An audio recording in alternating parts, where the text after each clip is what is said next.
rega richikwata, uchikodzonga, uchikwata, uchikodzonga kusvikira uvhu wese uyu hwasangana. Handiri unoona riri kukwata iri sadza riri zvakanaka. Imwe tip paupfu uhwu hunotutumira, hunoita boil over. Saka kana uchibika hupfu hwemapfunde, hupfu hwezviyo, kana hupfu hwemugayiwa huya kana ukaita bambiro dete hunogona kututuma hupfu sadza rorasikira muchoto.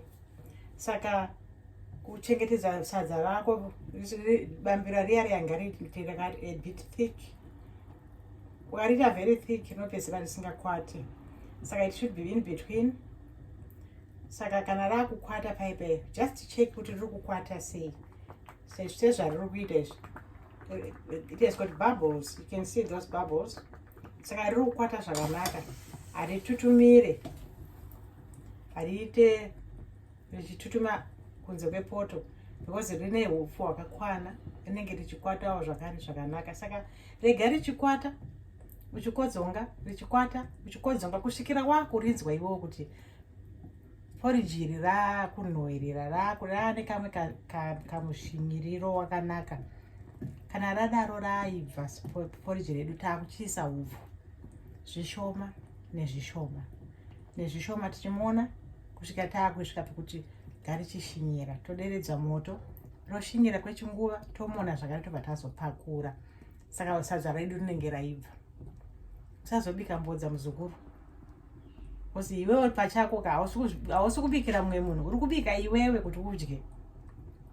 Saka sadza rako ngariibve kuita kuti iwewe wachona mashaya kana dzaakutsenga dzifare. Ungaite shungu kuti vari kundibike sei, aiwa sadza racho riri kudyiwa newe, ndiwe muridzi wesadza. Saka kana uriwo muridzi wesadza, uri kuda kudya sadza, ndo mabikiro esadza aya atiri kuita pano, kuti riri kukwata. Handiti unoona riri kukwata, tikaramba tichikodzonga, uri kuona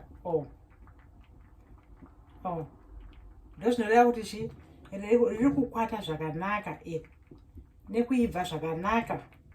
Saka chirega rikwate zvinenge zvakati zvishomanana, ubva wazoisa hupfu zvako, then kwakuchizopakura.